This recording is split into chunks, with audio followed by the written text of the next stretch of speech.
Welcome back to HeightsCast, the podcast of the Heights School. This is Rich Moss with you from the campus of the Heights in Potomac, Maryland. We're here to talk about the education and the formation of young men fully alive in the liberal arts tradition. Thank you so much for listening, and thank you for continuing to share us, our mission, and our vision of education with your friends. We are super, super grateful, as always.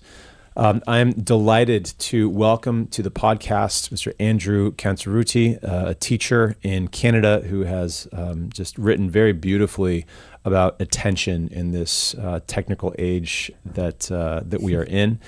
Before I introduce our guest, just a couple of quick pointers. We do have our Art of Teaching Boys Conference coming up in May. That is sold out. If you're interested in joining the wait list, please visit heightsforum.org and do what we ask you to do there. Otherwise, stay tuned for more conferences of that nature next year. We also have the Convivium of 2026 coming up in November as our conference annually for teaching men. So to learn more, register for that, visit heightsforum.org. All that by way of introduction here. Again, delighted to welcome you, Andrew, to the podcast. Andrew's an educator and writer with over a decade of experience teaching in public and private schools across Canada and the world. His work bridges classroom practice with educational theory, drawing on insight from philosophy, developmental psychology, and cognitive science to reimagine how learning environments can cultivate focus, depth, and intellectual resilience in the classroom and in our sons' lives. First acquainted with Andrew through his Substack called Walled Garden. Andrew Cantarutti, welcome to the Heights podcast. It's awesome to have you here. Thanks, Rich. I'm really glad to be here. I appreciate the invitation. No, it's a pleasure. And there's so much online these days, and somehow I stumbled onto your Substack page, and it was kind of love at first sight here. But I wanted to kind of make sure, like, hey, is this as good as I think it is? And I sent it to Joe Cardenas, who's our head of mentoring here at the school, and Joe was equally enthusiastic. You were very kind to take a call with us, and here we are. I'm just excited to share you with our broader community. So thank you. Well, I'm thrilled you stumbled across it. It's been really nice to get to know you a little bit, yeah. And again, I'm really glad to be having this conversation with you. Yeah, tremendous. And so we're going to be spending most of this time talking about. I think in some respects, what you've been writing so beautifully about this idea of the walled garden, the school as a place where we can foster some of these really important, beautiful cognitive tools that make us feel fully human and allow us to engage the broader tradition that we're a part of. But before we get there, I'm hoping you can tell just our audience a little bit about yourself and some of the background, because you have a fascinating background, a lot of just interesting study and travel, teaching not just in Canada but also beyond. Can you just share kind of what you're bringing to this new project of yours? Sure. So as you mentioned in your introduction, Rich, like I've worked in many different environments. I've been in education in one form or another for more than 10 years now. I had the pleasure and privilege of working abroad in South Korea at an international school for several years. I've worked at an independent school in British Columbia on Canada's west coast for a few years, and now I'm working in Ontario's public education system. So I've been all over the place. But all of those diverse experiences have really kind of informed my writing. It's informed my philosophy of education. And the way I go about teaching in the classroom. And so I've noticed some trends over that time that I think we all need to be aware of and that we can use to inform our practices in the day-to-day with our kids in school. Yeah, for sure. Well, thanks for bringing that experience here. Grateful to have it. And so just at the outset, I think kind of a question of perspective or emphasis. It seems like much of your writing, and push back against this, disagree if you feel so called, but I think a lot of your writing is perhaps you had in mind to draw attention to an issue that many schools are neglecting, or maybe even consciously are pushing away from. And you're encouraging schools to just be very careful with the amount of technology that they're bringing into the classroom, because of the effects that this technology has on the students. And then over and above that, you're also saying, hey, we need to actually not just kind of like be careful about the technology, but actually create environments where our students, and forgive me if I say boys sometimes because that's all I got here, but we have to actually create environments where our students can foster these cognitive skills. Sure. So at the Heights, I think you've commented, we have, it's a different ecosystem here, perhaps from many of the schools that you've written for. It's one that is very careful about technology, very purposeful, precisely because we want to respect the kind of the intellectual sovereignty of our students. That withstanding, I think that what you are describing here, because you're encouraging schools that have maybe jumped too quickly into tech to protect these cognitive spaces, I think that there's still a lot there for those of us who haven't jumped quickly into tech to really think deeply about. And I think in a way, we can almost take what we are for granted. And so I think you offer us really helpful language to think about some of the things that we've maybe done without thinking about it. But then if you do things without thinking about them for long enough, maybe you can run the risk of not doing them anymore. So anyway, that's kind of just to kind of frame up the conversation where you're coming from, where I'm coming from. Is that accurate and helpful?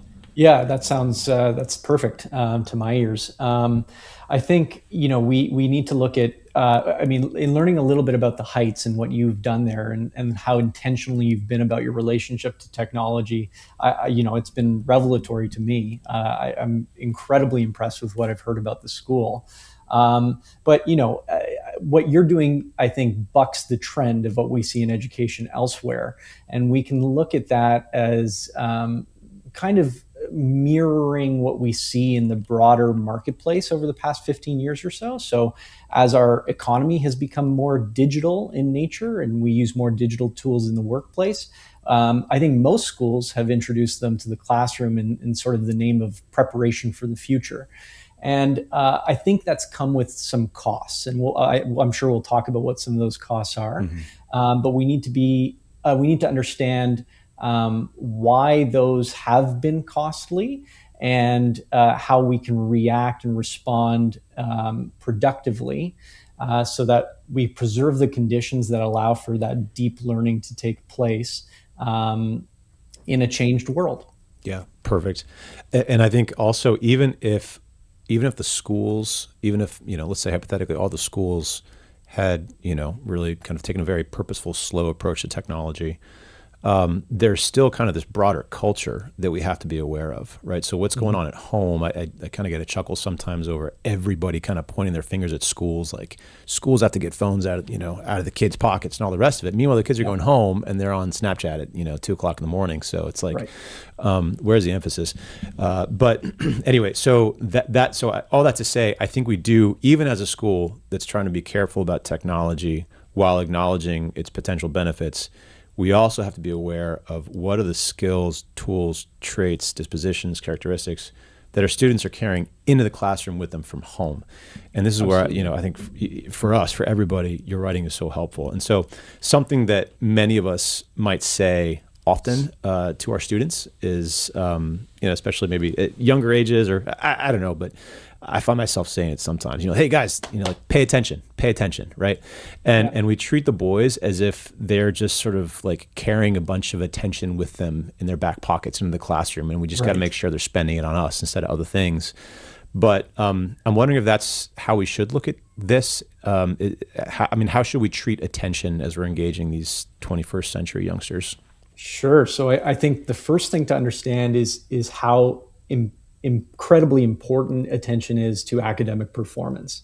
So there was a study that came out within the past couple of years from the University of California in San Francisco, and they looked at 700 high school students from across the state, and they conducted the study in school, so in the natural educational environment, and they measured students' ability to sustain attention. So they gave them sort of a controlled task within a natural school environment. So they had all the usual distractions. Their peers were in the room, all kinds of the normal things that we deal with all the time. And they found that sustained attention predicts up to 25% of the difference in performance on standardized tests. So the students that could sustain attention more, who could concentrate on a task for longer, and maintain their focus saw measurable differences in their academic performance. But the key here to understand, Rich, is that attention is not a personality trait, right? Like, it's a capacity that we can actually develop in our students. And unfortunately, in the past 15, 20 years or so, as the world has changed, as our technologies have changed, the capacity for sustained attention has really been under siege. And that's borne out by all kinds of data. So there's another researcher from California as well, named Dr. Gloria Marks, and she's looked at our attention spans on screens in particular. And this is studies conducted with adults, not children. So we have to understand that there's going to be a difference in effect for developing minds as compared to adults. But even amongst adults, her studies are longitudinal. So they began in about, I think, 2004 or 2006. And she found that at that time, the average attention span on a screen was about 2.5 minutes on average, which doesn't sound great. But today, it's declined to just 47 seconds. And so we have to understand that that's a consequence of how this technology has evolved, its prevalence in our lives, and its distractibility. Because in 2006, this is a pre-smartphone era, frankly, screens were significantly less distracting than they are today. And we've seen the attention spans dwindle over that time. Yeah, I saw some. I can't remember where, and forgive me. Maybe this is even in your writing. I don't recall, but there was a film studies professor somewhere that commented that his students can't watch full length movies anymore. Right. Which is fascinating. I remember back in the day. I mean, gosh, when we got a movie in class, like that was it. That was awesome, But now it's difficult to hold the attention of even film studies students for a feature length film, which is fascinating. So what do these studies say to us as teachers? Given that attention is kind of under assault, and again, not just in schools. This is, if we're at home and there's just a lot of chatter, or if we're in the car and there's kind of phones out and whatever else, this is still affecting the guys and their capacity for attention. So what does this say to us as teachers with regard to our disposition towards our students' attention? Yeah, so I think, all teachers bring their own educational philosophy to the classroom, and we all have different missions. I think just about everybody thinks about content delivery and helping our students acquire knowledge. And then, of course, we want to ensure that they have skills to engage with that knowledge in a sort of a constructive manner. And so that's a part of, I think, all educators' missions, but others are very focused on ensuring that our students, inculcate a sense of citizenship, or we're interested in their self-understanding and self-discovery, and ensuring that they're productive members of a community. All of these things are crucial to education, but they rest on a bedrock of foundational capacity, and that's our ability to think and attend to things productively. And so I think when we consider the mission of our schools, it can no longer just be about those various philosophies that we might want to concern ourselves with.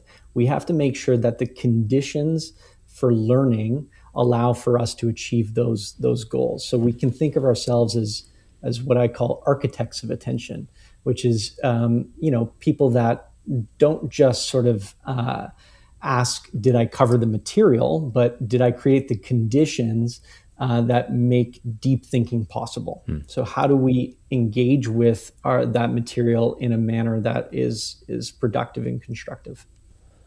And how do we do that?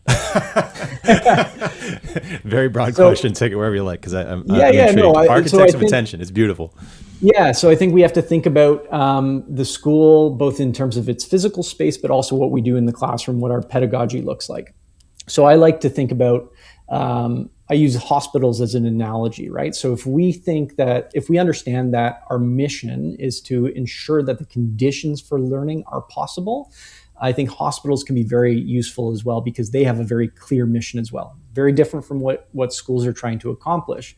But in a hospital environment, we take people that are ailing with illnesses, and we're optimizing the conditions within the hospital itself to ensure that they can recover while preventing the spread of disease to healthcare workers or other patients, right? And so they do that by doing two things, right? They ensure that there are protective boundaries in place. So, a visitor can't just walk into an operating room, which is a sterile environment. But similarly, they elevate standards, right? So the standards for hygiene in a hospital are significantly higher than we see in other public spaces. And I think we can think of schools in a similar manner. So what are the protective boundaries that we're establishing? The Heights sounds like they already have a wonderful relationship to technology in that sense. But also, how do we elevate standards, and how do we ensure that both those protective boundaries and our standards are responsive to changing conditions even outside of school, as you mentioned. So in a world where students might go home at the end of the day and, like you said, find themselves on Snapchat at 2 a.m, how do we ensure that the conditions in the school sort of level the playing field for everybody? And how do we kind of model for students what an alternative might look like in our behavior as teachers, for example? Awesome. Yeah. And I think this is where, some of a lot of our work. So at the Heights, we do view parents as a primary educators. And I think part of that is, a sliver of that deals with this technology stuff, in part because for us to be, asking the boys to think deeply about a text, and then they go home and they're on Netflix for 6 hours. It's sort of like joining a CrossFit gym and then immediately going to McDonald's every single time after your workout. And so for us, it is very important, I think, to maybe in our particular model, perhaps the most important way to level that playing field is going to be through partnership with parents who want for their sons the type of attention that makes our education possible. But even there, not every, no home is perfect, my own included.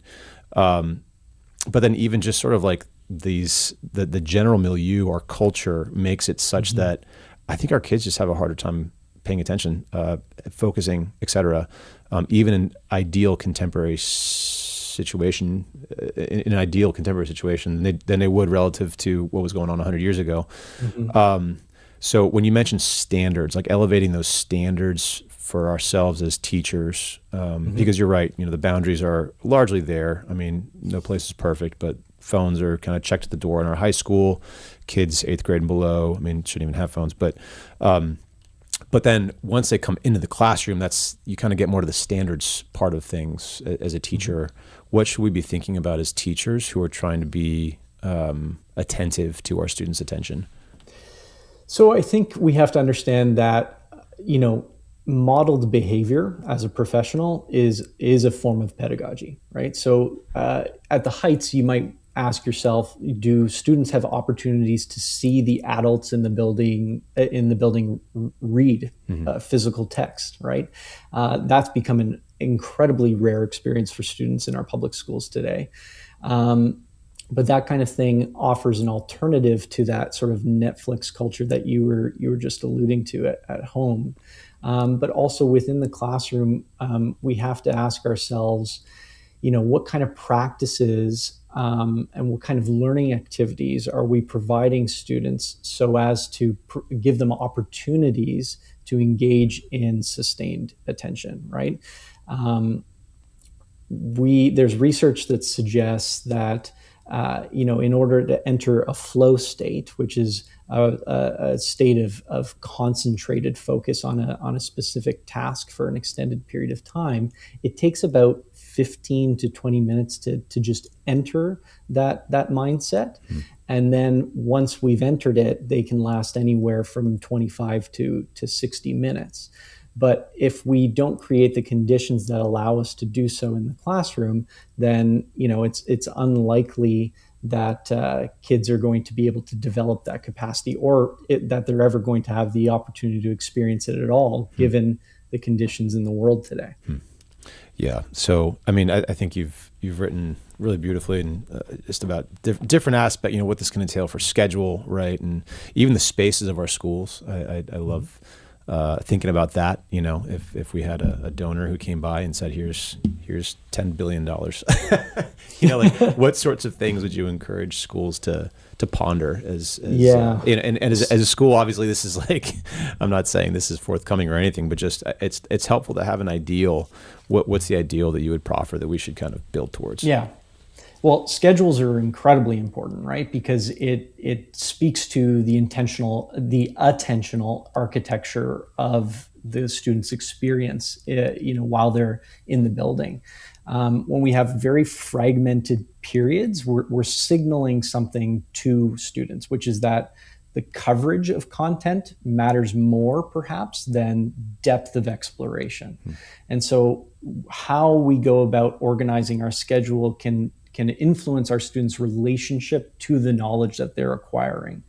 So longer blocks of time protect conditions for that kind of genuine immersion that we hope students engage with. And increasingly, as the conditions outside of school make that kind of immersion difficult, we might want to prioritize those opportunities in the classroom instead, because it's becoming a very rare opportunity for kids to experience that at home or on their own outside of the classroom. Mm-hmm. And how about spaces, like in your in Cantarutti prep of the future? Yeah. What sorts of spaces would you be interested in? So does the Heights have a library, or does it have a learning commons? We have a library. You have a library. Yes. Okay. So that's one of the things that I like to point to a lot of the time, right? Many schools have shifted they've taken their library spaces and they've rebranded them as learning commons. And I think those are differences in kind, right? The learning commons still has books on the shelf, but the conditions in the space are completely different. Students tend to have access to more digital technologies and digital resources. And the way that they behave in the space is completely different. In a learning commons, they tend to be collaborative, loud spaces. And a library is really not just about access to information or access to those resources in the form of books. It's also about the conditions that enable us to concentrate and focus. And that's why the quiet matters, for example. And giving kids opportunities to separate themselves from their peers in order to engage in that focused study, whether that's in a library or in a alcove or quiet reading nook or whatever it might be, I think are frankly more crucial today than they ever have been. That's awesome. Yeah. Yeah. 3 cheers for libraries. And the reading nooks. I love that. So, and then, all this is sort of, we're talking about broad cultural shifts and, spaces and all the rest of it. And this is really good and really important. Most of us as teachers, myself included, I mean, I've got control over my plan when I enter the classroom. And oftentimes that plan's got to change, but what can I control? I can control my plan. And so you've given us 3 questions for teachers to think about as they're designing, could be their curriculum for the year or even their plan for the day. Can you introduce us to those questions and unpack them a bit as you see fit? Sure. Yeah. So the first question is, what cognitive capacity should this lesson build? Right. So whenever we're designing a lesson, we often think about, what outcomes do we want to see in terms of, again, knowledge acquisition? What kind of skills do we want our students to develop? What are those? How do we define those learning objectives? But I think now we actually have to go a little bit deeper and ask ourselves, what cognitive capacity should this build? So I categorize those in 4 ways. So we need to think in terms of sustained attention. So how long can a student focus on a given task or a piece of material? Working memory. So this is sort of how can my student apply information across contexts? So if I'm reading a text or if I'm conducting research and I'm reading multiple texts or multiple sources, can I retain that information, make connections between them in my short-term memory so that I can apply them to the task at hand? The third is metacognitive awareness. So this is our ability to notice our thinking and reflect upon it. So, I've just read something that I think is interesting. It's informed my argument, but how have I approached my thinking towards that? So considering the nature of your thinking is the metacognitive piece. And then the fourth is executive function. So this is all about organization, which is something that many schools today have completely outsourced and stripped students of the opportunity to develop by relying very heavily on learning management systems like Google Classroom, where students no longer have to organize their own agendas or organize their own schedules, but rather allow the software to do that for them. So when we're designing our lessons, when we're designing a unit of study, I think it's very important to consider how all of those four capacities are being developed across those learning activities, because the opportunity to do so is being diminished by some of the technologies that we have today that, frankly, do that on our behalf.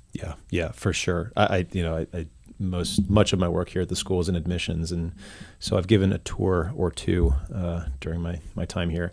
But it's always interesting to see. We walk into a sixth grade classroom or an eighth grade classroom or a third grade classroom, and I point out our very high tech homework assignment system, which is essentially some squares on a whiteboard where the teacher would write the assignment, and then the kids put the assignment in their book, and then they go home and they do the assignment. But it's interesting. Sometimes people chuckle. Sometimes, I mean, you sort of sense this relief in this like pining for a system where they don't have to log onto a system and kind of do their kids' work for them. But that might be an example of really, it's not like we say, okay, guys, we're going to teach you executive functioning here, but it's sort of like we are giving that cognitive capacity through the process. It's been designed to share the rest of our curriculum. How do you can you speak more to because that attention we've kind of hit on a little bit. Memory, I think, is precious to us. You don't know a poem until you memorized it, and the speeches and all the rest of it. Obviously, there's things across all these we could do better. Can you speak to metacognitive awareness and how you might build that into a lesson plan or a curriculum? How would you say? I'd love to hear you speak more about that and how you'd bring that into your classroom. Sure. So in a very simple sense, this could be something as basic as introducing an opportunity for reflection at the end of a lesson or a given task. So you've just accomplished something.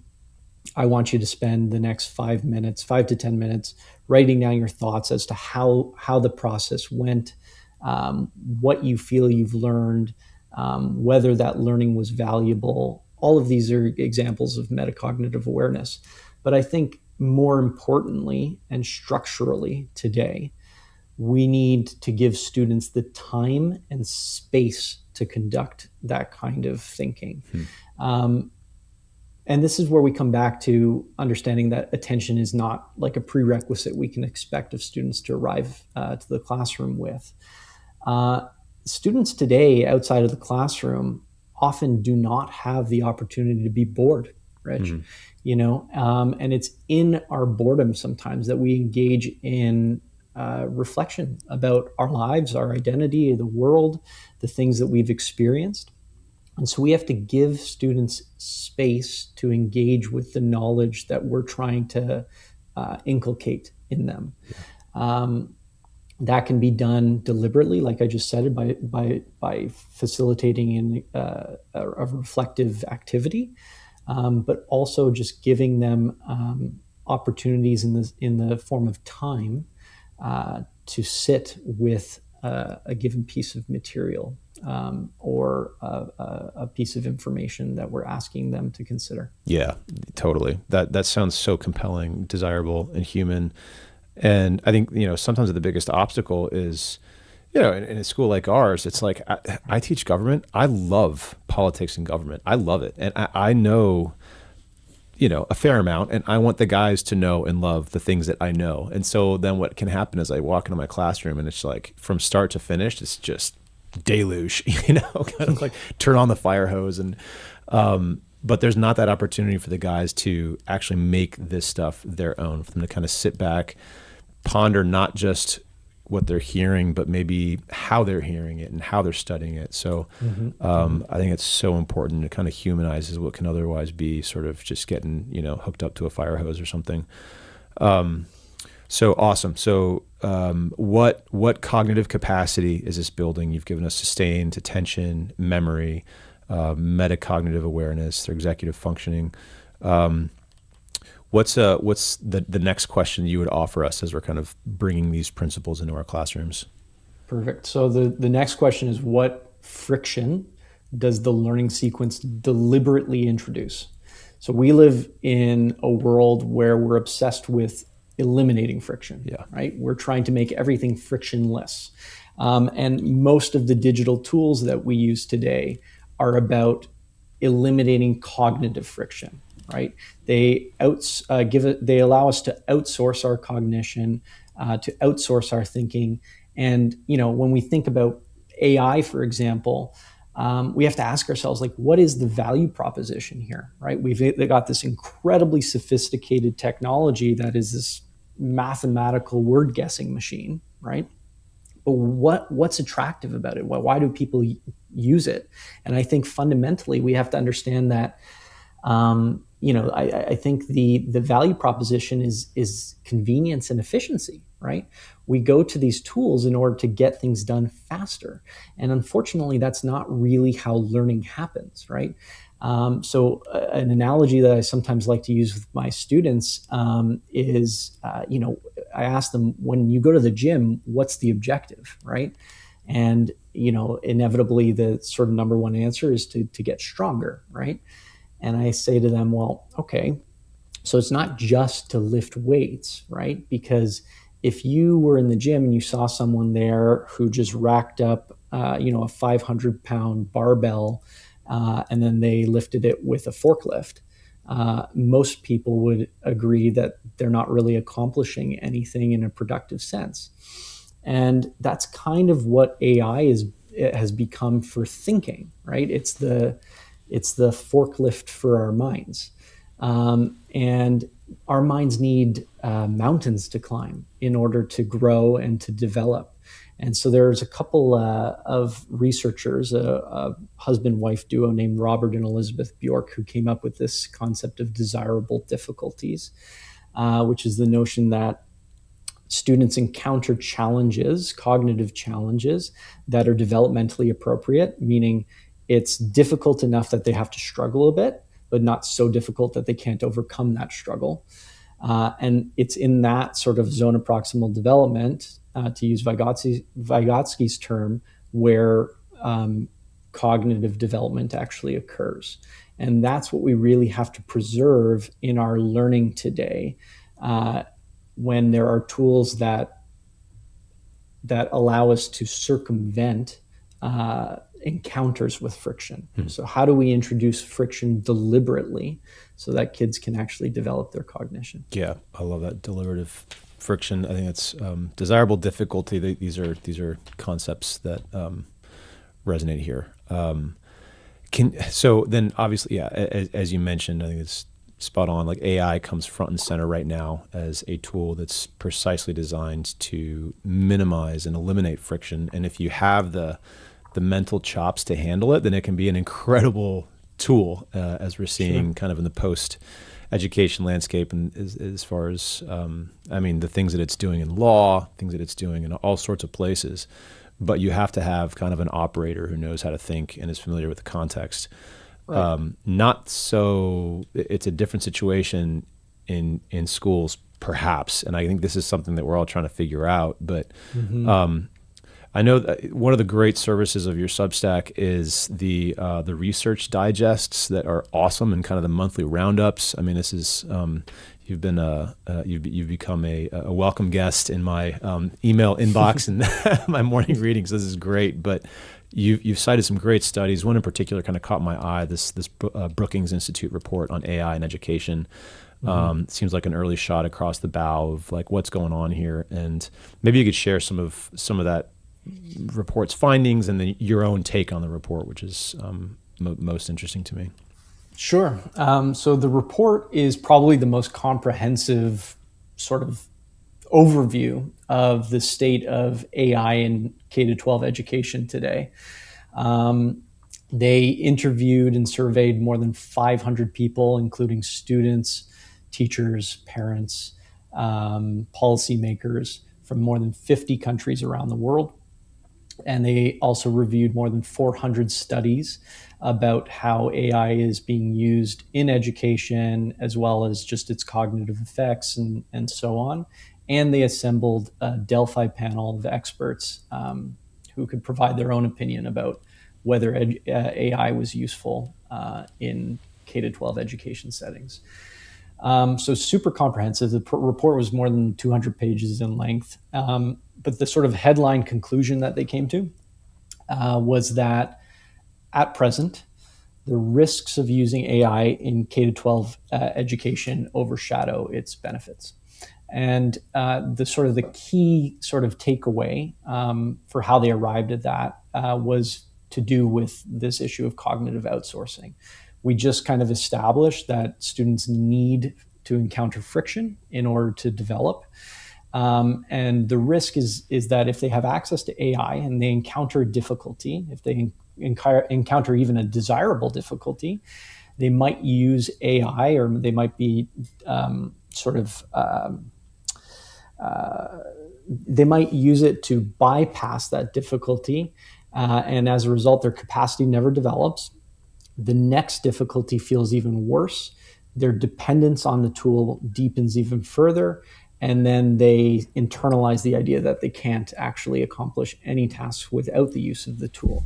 And that's what I call the developmental doom loop of AI in education. The interesting thing about the report was because it surveyed all these people and because it included all these experts, there were many contradictions within it. So they talked about the hopeful uses of AI, but almost all of those were contingent upon AI as they imagined it could be one day, not as it is currently. And I think it's really, really important that we develop our policies around its use in education, around what AI really is now. Yeah, that's great, and it was neat to see you. Because I think you'd written previously on maybe some default postures that schools can take towards technology in the classroom, which I thought were very sound. And then this report comes out, which sort of, really bolstered what you'd already said in some respects. As a former lawyer, I can't help but think, in a certain sense, like the burden of proof is on the tech companies. And once that burden is met definitively, then, come on in. But we're not going to make our students the guinea pigs of the test case here. It's right. Going to be something that we bring to our students after it's been proven elsewhere. And it seems like there's kind of the reverse of that going on. Now, one interesting use case for AI specifically, it's pretty remarkable what it can help you with as a teacher. I've never asked AI to grade essays for me, for example, but that can be done. Multiple choice and easily done for a while now with analytics on which issues have to be explored at greater depth. Lesson plans, you can use these tools for, like everything. It's pretty remarkable what it can do. So the argument would go that by freeing myself up from some of the administrative stuff and the drudgery, I can be more attentive to the individual student. And I think there is value there. You make a test, one student isn't able to take it because he was out sick, and he comes in the next day, and you can't give him the same test you gave everybody else. So, hey, chat, make me a new test based on this other one. Sure. And it's just saved you an hour and a half, which you can use for mentoring or something else, which is great. But But even here, there's some cause for, you're not saying, hey, everybody stop everything, but I think very prudentially you're encouraging us to think about this broadly. What should we as teachers be thinking about with regard to our own use of AI? Yeah, so I think two sort of domains to for consideration in response to that question is, what cost are you going to pay for its use personally? Because we have to understand that the use of these tools over an extended period of time is going to incur a price.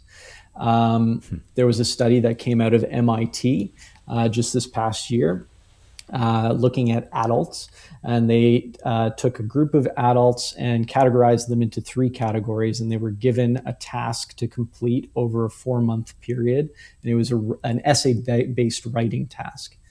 Category 1 was asked to do that in a completely analog fashion.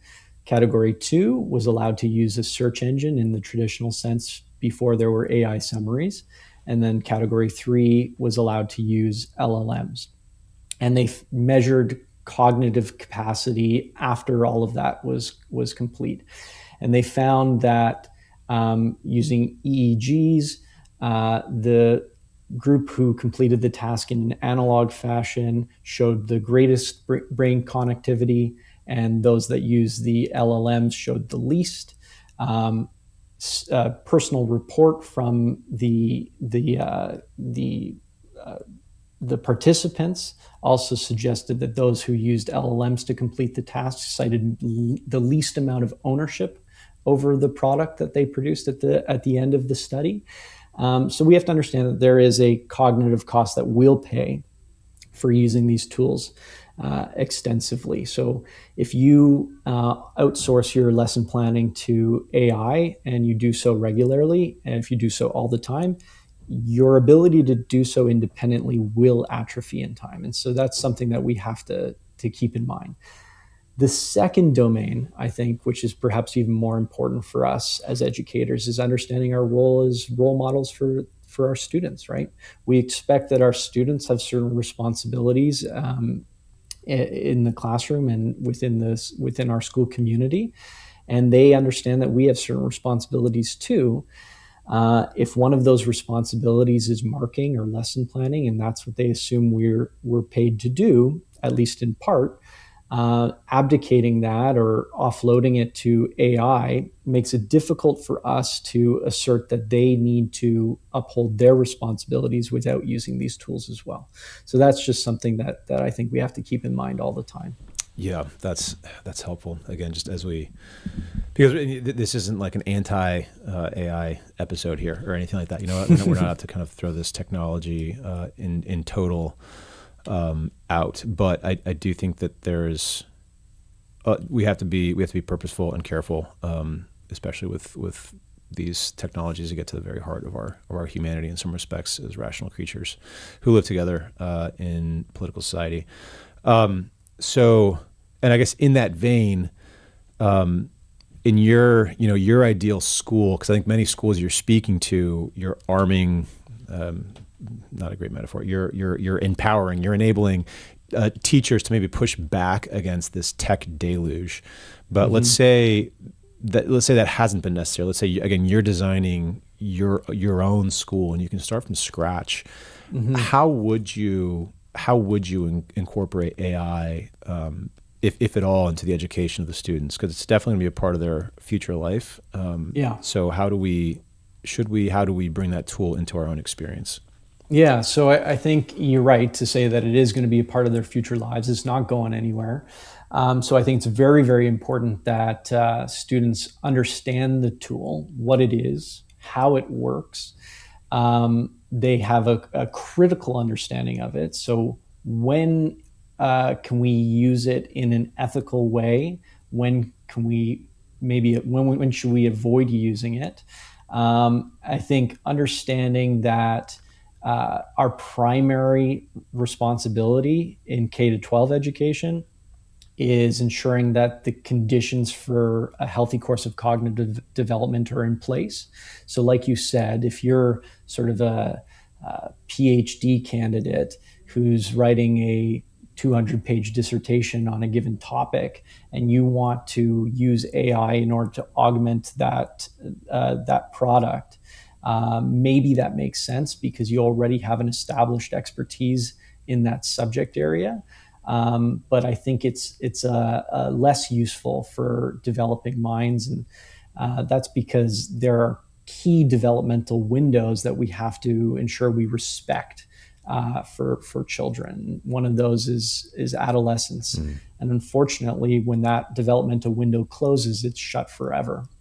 So we really have to make sure that the habits that we inculcate in that developmental window are appropriate, such that they can move productively into the future with cognitive sovereignty, as you suggested earlier. But that critical literacy piece, Rich, I think is really where this becomes important. So even amongst older students, kind of running a similar experiment like the one that MIT did with their adult participants, I think could be really interesting. Give students a given task, maybe divide them into two different groups, ask one group to complete the task with AI, restrict the use of AI for the other, and engage in a reflective process afterwards, and have the students dialogue about it. And then maybe they can swap roles after the fact. And again, that allows them to also engage in that metacognitive process about the learning experience itself. And you say older students. I mean, brass tacks. What do you think? Yeah. At what point in your future school, which I am a big supporter of, at what point do you start saying, okay, guys, write the draft and then go home, feed it into the LLM, and I want you to critique the LLM's critique of your essay. I mean, things like that. At what point do you start asking the students to do that? Yeah, I think so. I think the key to what you just said is that the draft was completed independently to begin with, right? Yeah. So I think at all stages, that has to be the case. But at what point do you start to sort of dialogue with an LLM? I think you can do that responsibly at the high school level, right? I think it's appropriate for a 14, 15, 16-year-old student to start playing with these things a little bit. Not all the time. Yeah. And I think it's important to realize that we can't allow for that dialogue with the LLM to outstrip opportunities for that dialogue to occur between peers or between student and teacher. Yes. So while I think it's okay to use an LLM for editorial feedback like that, it needs to be done on balance while we preserve that human interaction as well. Yeah, awesome. And I mean even so with all this stuff, it's fascinating because each of us, in a way, are our own experiment with this tech. I've recently turned off spell check in my Google Docs because I had too many moments where I was standing in front of my class with marker in hand without forgetting how to spell a particular word. And so you do the old trick where you just write it with very poor handwriting and hopefully nobody notices, but I need to get my spelling back. And so it is interesting that even that, like you open that door, it's I think these are very interesting times. And I think, what's really interesting about that too, Rich, is like you learned to spell before spell check was a thing. Correct. Right? Yeah. That's not the case for our students today, right? They've been born into an environment where spell check is the default, right?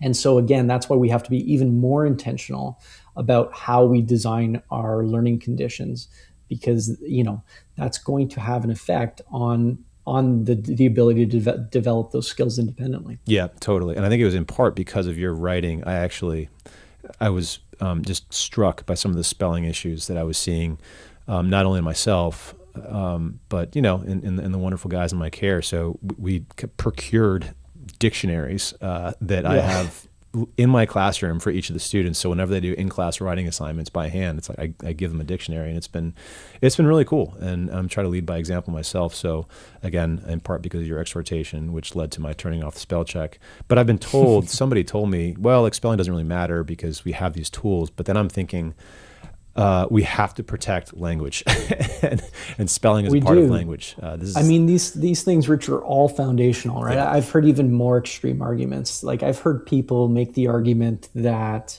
you know, having content knowledge in your mind, stored in your mind, is unnecessary today because we have search engines and we have AI and so on and so forth. And so instead, we just need to teach skills. yeah, But that doesn't really make any sense because, you know, if we're concerned with the development of critical thought, of the ability to think critically, we have to understand that that's actually built upon domain expertise, right? You can't think critically about a subject without knowing things about it, right. right? So there's no application of knowledge that can occur without that knowledge being stored inside your head, Yeah, right? absolutely. Spot on. Can you, something that would be helpful, forgive me if this is an unfair question, but when you say critical thinking, I think this is something Yeah. that is so important, and we hear it a lot. Every school describes itself as a place where we're going to graduate critical thinkers, right? Everybody says that. But Yeah. what is that? What is that? So critical thinking, as far as I'm concerned, is the ability to apply knowledge in a creative manner across domains. So, and that like I said, that requires domain expertise, right? You cannot engage in a critical manner, for example, with a historical process, unless you know that process in detail, where you can perhaps even make connections to other historical events and draw conclusions about it that may even be applicable to your life today, right? So it's that cross-domain application of knowledge that I think is critical thinking, such that we can, make assertions and arguments about the right or wrongness of a particular choice or a policy or so on and so forth. But that demands that we know our stuff, Yeah. right? And the person who really kind of drove that home is a researcher from the Netherlands named Paul Kirchner. And he kind of alluded to the same thing that you were saying, which is that all of these schools are talking about critical thinking and inculcating critical thinking in our students. But he basically proved that you can't actually teach critical thinking. You can model it, right? But it emerges only after we have domain expertise so that we can make connections in our own minds independently. That's fascinating. Yeah. So, you can't teach critical thinking necessarily, but you can foster that domain mastery, and then you can create the spaces, these walled gardens, if you will, where the students can start to kind of, engage in that process for themselves. That's awesome. Let's see, a quick parenthetical, if I may, and I'm a teacher, you're a teacher. And so just, our listeners understand that. If you got to go, let me know, no problem. But a couple more questions. So AI has led to some really interesting educational choices. One of them being the alpha schools, which, I think have a great aspiration to just kind of make a phenomenal world-class education possible at scale. Like, who doesn't want to do that? Who doesn't want to solve for world hunger or whatever else? But I think you've kind of gently pushed back in some respects on the kind of the promise of this system to be a comprehensive solution to the world's educational needs. What should, when folks hear, hey, you can learn everything in 2 hours, and then the rest of the day is just for building $1 million startups. Like, how do you, what do you hear as a teacher and as kind of a thinker about these technologies and human children? What do you see? Yeah. I mean, I think I would question the premise of the objective, right? If we're talking about learning 2 times in 2 hours or whatever the catchphrase is, I think we're still, operating under an imperative of efficiency, and I'm not really sure that that's the ultimate goal of an education. Um, the other thing that is worth keeping in mind with respect to Alpha School as an example is you're effectively siloing students into a personalized learning environment. The jury's very much out on whether that's actually effective, even in terms of the transference of knowledge. But they're not learning together anymore. And I think that's a really, really, really important part of what we do in schools traditionally. The social nature of the classroom is a feature and not a bug of our experience, right? It's where we practice negotiating understanding. If your teacher says something and you don't get it, you get to inquire and you get to dialogue with your teacher until you both come to an understanding together. And it's actually in that practice over years that we practice what's essential for being productive members of a democracy, right? Mm-hmm. This is all deliberation. It's all about negotiation. It's all about compromise. And that's actually essential.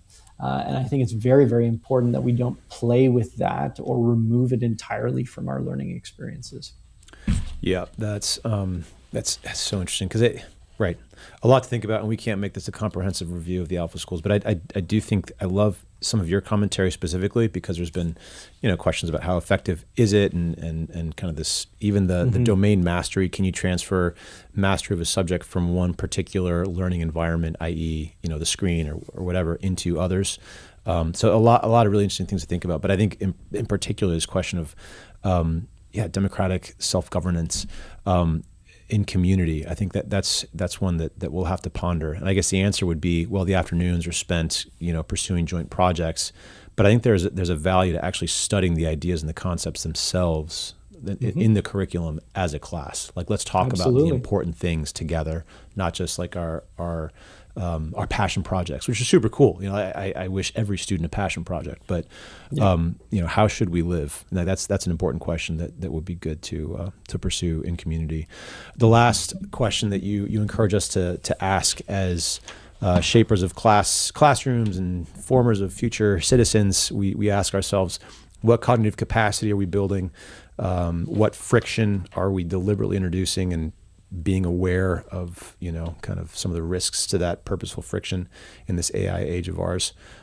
Finally, you asked us to think about how we employ assessment for process or for thinking capture. That's right. I'd love to hear more about that. Yeah. So the third question is, how will assessment capture process and thinking? And I think this is really important because, again, as we've suggested earlier, a lot of the digital tools that are available to students today allow them to outsource or offload that process. So if you were to roll back the clock and the year was 1995, you might assign an essay assignment to a student. And there were very few ways in which a student could completely circumvent the effort required to write that essay if they weren't prepared to pay someone else to write it, and that's not the case today anymore. Whether we're talking about the small features associated with spell check or a Chrome extension like Grammarly or the use of AI entirely, we can't be certain all of the time that students are going through all of that course of process to develop or write that essay. And so I think we need to ensure that we design assessment so that we can capture that process. We can ensure that process is actually occurring. And in the scope of an essay, I call this, submitting artifacts of attention, right? So alongside the final product, students are going to submit all of the steps that they took along the way, which ideally can be facilitated in the classroom under supervision, so that we know that thinking occurred. So if you're writing an essay, maybe you have a stage where you're developing a research question. Then you go through an outlining process. you're going to go through annotation of sources, write drafts, have those drafts edited or peer edited, and at the end, alongside that final polished product, all of those process steps, the artifacts of attention, are being submitted alongside it. And they're being assessed as well. And we're trying to ensure that cognitive friction is present, that they're developing their cognitive capacities, and those steps along the way are how we know that that's occurring. Yeah, awesome. A common obstacle or a common objection that I've heard is that this is just a huge hit on class time, and that we're not going to be able to cover as much material. So there's sort of the question of classroom time, where you could be spending that time teaching a thing. There's also the question of faculty time, where it's like we are scrambling, and it's always I'm here many nights hosting different events and whatever else, and it's always interesting to see the lights that are on. You walk by different offices, and this is it's a time consuming gig. So it seems like opting for this process of assessment for process and thinking and capture of thinking the time is a question. I'm wondering if you could speak to that. So time is the problem here for sure. And I think, ultimately, if we move in the direction of process and not just product, I don't think there's a way of getting around the trade-off. And that's a decision that I think institutions are going to have to make. Unfortunately, it's a response to disruption that I don't think any of us really foresaw. But we have to decide what our priorities are.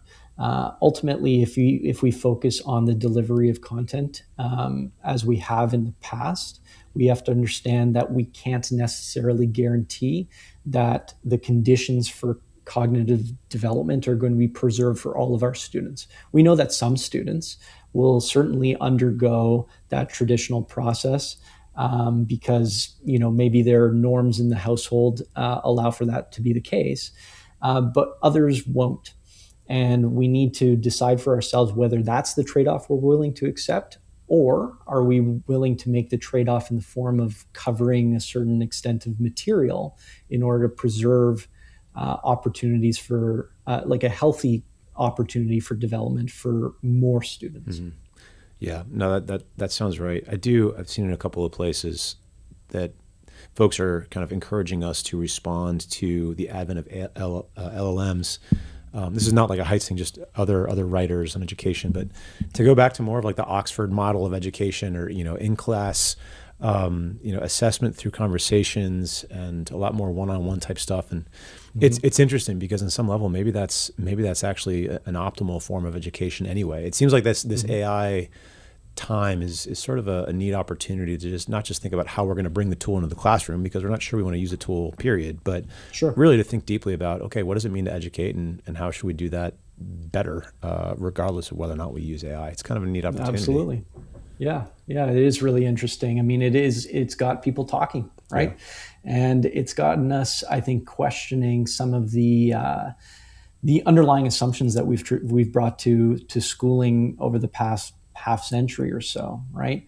Why do we assess? How do we assess? Are we optimizing for certain metrics? Are we incentivizing learning for the right reasons? All of these things are things that, all of these are questions that have emerged as a result of the introduction of this technology. And I think they're really cool conversations to have. Absolutely. Yes. No, and I think that's a phenomenal place to end, is with a ton of really great questions for teachers, for school leaders to just ponder, everything from what motivates our students to learn, and all these sorts of things. Those are great questions, and we're deeply in your debt for bringing these questions to us and writing about them beautifully. I cannot recommend your Substack more highly. Walled Garden edu at over at Substack. So really encourage people to check out your work. But Andrew, thank you so much for your time, and wishing you all the very best. Thanks for being with us. Thanks, Richard. Really appreciate it. It was a lot of fun. It's a blast. And we will have links to Mr. Cantarutti's Substack page on the show notes for this episode. My thanks to you all for listening. To support the work of the Heights, please do continue visiting heightsforum.org. Click on support. Everything you do to help us broadcast and continue this mission is incredibly, incredibly appreciated. Thanks for listening. We'll talk to you next week.